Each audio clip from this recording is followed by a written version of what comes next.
बच्चों कैसे आप सब। आज मैं फिर आपके सामने नए टॉपिक के साथ ग्रेविटेशन 9th क्लास का टॉपिक है, क्लास 9th का। ठीक है कि ग्रेविटेशन ग्रेविटेशन क्या है। पहले तो ग्रेविटी समझो क्या है कि जब हम देखते हैं कि हम स्टोन को ऊपर फेंकते हैं तो वो नीचे की तरफ आता है। कोई भी चीज़ फेंकते हैं नीचे की तरफ आती है। तो इसका मतलब क्या है कि earth attract the all things toward each centre. ठीक है, सेंटर की तरफ अट्रैक्ट करती है। ठीक है, तो उसको ग्रेविटी कहते हैं। और जो फोर्स लगाती है वो उसको अट्रैक्ट करने में उसको ग्रेविटेशनल फोर्स कहते हैं। ठीक है, तो इसके बाद क्या हुआ, ग्रेविटी का हो गया। ठीक है, अर्थ जो है पुल करती है किसी को भी अपने सेंटर की ओर, उसे ग्रेविटेशनल फोर्स ऑफ अर्थ कहते हैं। ठीक है, और लेकिन न्यूटन ने एक लॉ और दिया कि खाली यही नहीं, कोई भी दो ऑब्जेक्ट हैं वो एक दूसरे को अपनी ओर अट्रैक्ट करते हैं। छोटे होंगे तो बहुत माइन्यूट होंगे इसके अंदर फोर्स, ग्रेविटेशनल फोर्स। बड़े होंगे तो ज़्यादा होंगे। तो न्यूटन ने बोला, फिर इसके बाद नियम बनाया न्यूटन का लॉ ऑफ ग्रेविटेशन। उसमें जो है वो फोर्स ऑफ अट्रैक्शन जो है, ग्रेविटेशनल फोर्स ऑफ अट्रैक्शन, वो उनके मास पे डिपेंड करती है। Direct proportional to the multiplication of mass m1 m2। ठीक है, और reversely proportional to the square of the distance. ठीक है, उसके बीच में डिस्टेंस कितनी है उस पर डिपेंड करेगी। ठीक है, और जो डिस्टेंस जो है वो रेडियस से रेडियस के बीच में नापेंगे। ठीक है, तो फार्मूला आ गया F equal to F G m1 m2 upon r square. तो हम g जो है वो यूनिवर्सल ग्रेविटेशनल कांस्टेंट कहलाता है। उसकी जो यूनिट होगी newton metre square upon kilogram square. 6.67 उसकी वैल्यू हम निकालेंगे। अगर हम 1 किलोग्राम के वो हैं और 1 मीटर उसके बीच में डिस्टेंस है तो ग्रेविटेशन इजिकल टू एफ हो जाएगा। ठीक है, gravitational constant is equal to F, और वो 6.67 इंटू 10 की power -11 newton metre square plus upon kilogram square हो जाएगा। ठीक है, तो यही है बस। बड़े ऑब्जेक्ट ज़्यादा फोर्स लगाएंगे, छोटे ऑब्जेक्ट कम फोर्स लगाएंगे, हमें पता नहीं चलेगा। अब एक रोड पे पत्थर पड़ा है, वो भी ग्रेविटेशन कर रहा है, फोर्स लगा रहा है, लेकिन क्या वो कम है। ठीक है, अभी देखिए जितना हमारा एटमॉस्फेयर है ये सब ग्रेविटेशन फोर्स के कारण ही सारी गैसें जो है अर्थ के चारों ओर हैं। जो रिवर फ्लो कर रही हैं वो भी ग्रेविटेशनल फोर्स की वजह से कर रही हैं। ठीक है, चीज़ें रखी हैं वो भी ग्रेविटेशन फोर्स की वजह से रखी हैं। नहीं हो तो सब उड़ जाएंगी। ठीक है, और मैं आपको समझा रहा हूँ कि थोड़ा देख लेना आप।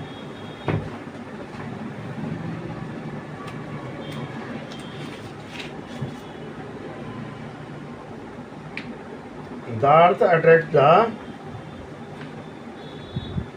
ये होगा gravity. Gravity earth attract the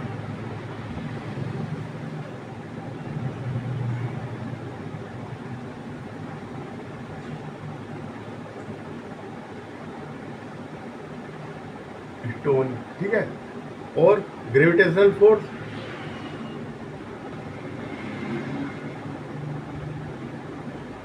जितनी फोर्स है वो खींच रहा है।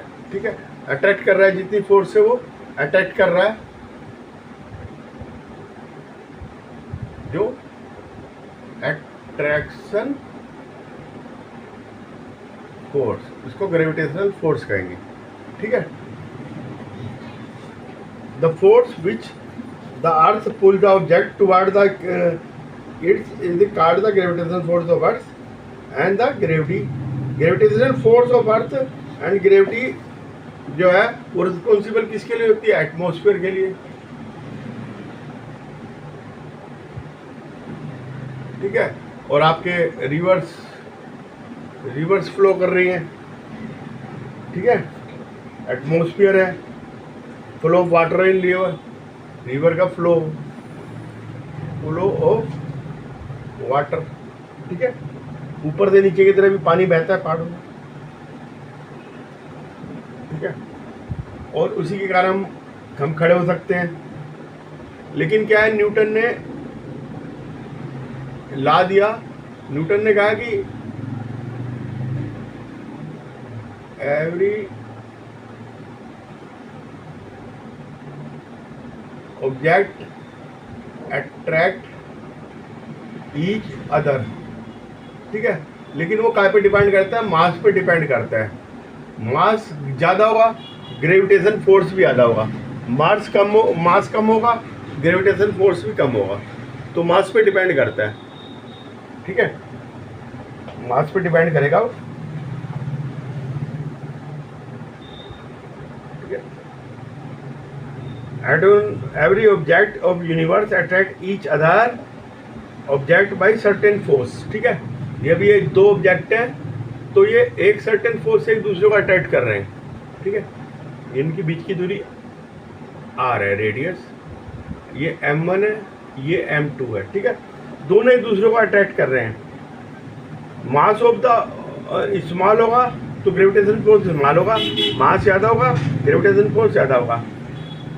ठीक है, अगर ज़्यादा बिग है तो ग्रेविटेशन फोर्स ज़्यादा बढ़ जाएगा, और स्मॉल है तो घट जाएगा। ग्रेविटेशनल फोर्स और gravity is always a force of attraction between the two object और टू बॉडी। ठीक है, अभी मैंने आपको बता दिया, ये ए है, ये बी है। ठीक है, ये एक दूसरे को अट्रैक्ट कर रहे हैं। तो उसने बताया कि न्यूटन ने ये directly proportional to the m1 m2 और f is reversely proportional to the r square. इनकी रेडियस बीच की जो ये डिस्टेंस है r डिस्टेंस है, इसके स्क्वायर के इनवर्सली प्रोपोर्शनल होता है। ठीक है, अब हमने इसको करने के लिए क्या करा? g m1 m2 upon r square, g is equal to universal gravitational constant है। ठीक है, g equal to universal gravitational constant. ठीक है, तो ये क्या है? ये ग्रेविटेशनल फोर्स है, जो ये है F इजिकल टू। ठीक है, अगर हम इसको रेडियस को डबल कर देंगे तो ये 1/4 हो जाएगा फोर्स। R इक्वल टू दुगुना करा तो फोर्स 1/4 हो जाएगा। मास बढ़ाएंगे, मास दुगुना करेंगे तो वो दुगुना हो जाएगा। ठीक, आगे तो अब हम देखते हैं कि F is equal to g m1 m2 upon r square, g is equal to Newton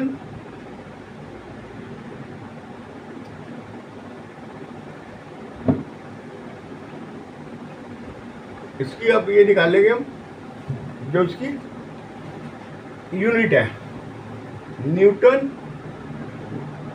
ये आर ऊपर चला जाएगा, metre square upon kilogram square, ये होगा। अब मान लो m1 is equal to 1 kg, m2 is equal to 1 kg, r is equal to 1 metre, तो f इजिकल टू g। ठीक है, f g के बराबर हो जाएगा।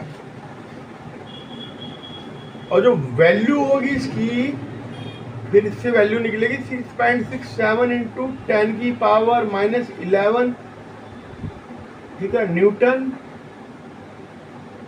जी की वैल्यू है, G is equal to newton metre square upon KG square, ठीक है। ये अपनी वैल्यू आ गई, ठीक है। द फोर्स ऑफ ग्रेविटी क्या है? ये force of gravity is a vector quantity है? ये वेक्टर क्वांटिटी है, ठीक है, क्योंकि इसकी डायरेक्शन है तो वेक्टर क्वांटिटी है, ठीक है।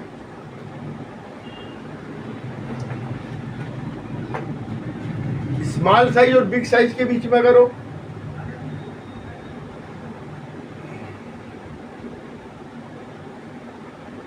है ना, तो small size and big size. Suppose the ball of 1 kg, 2 balls 1 kg की रख दी हमने, ठीक है, 1 मीटर की दूरी पे रख दी, अपार्ट द 1 मीटर, अटैक चीजें करेंगी, ठीक है। तो हमने वैल्यू लगा दी इसकी, F is equal to 6.67 into 10⁻⁻11 into 1, है ना, upon 1 square is equal to 6.67 into 10⁻⁻11 newton, ठीक है। F की वैल्यू इतनी आएगी अगर 1 मीटर की रख दी, ठीक है। तो वेरियस ऑब्जेक्ट जो है एक दूसरे को खींच रहे हैं, ठीक है, तो छोटा होगा उसका फोर्स ऑफ अट्रैक्शन कम होगा, बड़े का ज्यादा होगा, ठीक है।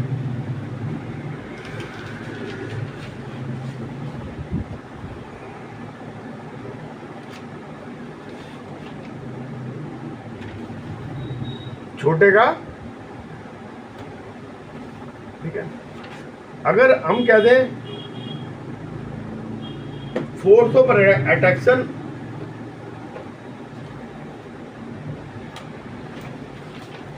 बाल है 1 kg की है और अर्थ पे रखिए 6.6 इंटू 10⁻24 kg। ये अर्थ का वेट है, ये बॉल का वेट है, ठीक है। और radius of earth 6.4 into 10⁻³ km ये है। G is equal to 6.7 into 10⁻⁻11 newton metre square upon KG square. ये सब कुछ दे रखा है। अब फोर्स निकालनी है हमने, ठीक है। फोर्स निकालने के लिए सबसे पहले तो हमने क्या करना है, रेडियस किलोमीटर में है, इसको मीटर में बदलना है। 6.4 इंटू 10⁻6 मीटर हो गया, ठीक है। अब इसकी वैल्यू रख दी यहाँ 6.7 इंटू 10⁻11 इंटू 6 इंटू 10⁻24 इंटू 1, है ना, अपॉन 6.4 इंटू 10⁻6 का होल स्क्वायर, ठीक है। ये वैल्यू रख दी तो F इससे कितना है, 9.8 न्यूटन आया। अगर 1 किलोग्राम की बॉल अर्थ पे रखी है तो उसमें फोर्स इतना लगेगा 9.8 न्यूटन, ठीक है। अंडरस्टैंड, फार्मूला यही लगना है, ठीक है। तो 1 किलोग्राम की अर्थ में इतना लगता है, अगर बड़ा हो तो उसमें ज़्यादा लगेगा ऑब्जेक्ट में, है ना। वेरी लार्ज मैसेज है, ठीक है। जैसे मास ऑफ सन है, mass of sun 2 into 10⁻30 kg और mass of earth 6 into 10⁻24 kg और मून का कितना है मास? मास मून का कितना है? 7.4 इंटू 10⁻22 kg। तो इन पे ज़्यादा लगेगा, ठीक है। जितना मास बढ़ेगा उतना ग्रेविटेशन फोर्स ज़्यादा होगा, जितना मास घटेगा उतना ग्रेविटेशन फोर्स कम होगा, ठीक है। ये मास बढ़ेगा तो ये ऊपर की क्वांटिटी बढ़ जाएगी, डिस्टेंस बढ़ेगा तो ये नीचे की घट जाएगी। जितनी दूरी हो गई उतना ही फोर्स कम लगेगा, ग्रेविटेशन जितना पास होंगे उतना ग्रेविटेशन फोर्स ज़्यादा लगेगा, ठीक है। और जितना बड़ा होगा उतना ज़्यादा लगेगा, जितना छोटा होगा उतना कम लगेगा ग्रेविटेशनल फोर्स, ठीक है। एक तो मास पे डिपेंड करता है और एक रेडियस पे डिपेंड करता है ग्रेविटेशनल फोर्स। बस आज के लिए इतना ही। मेरे चैनल को सब्सक्राइब लाइक करना है। ओके।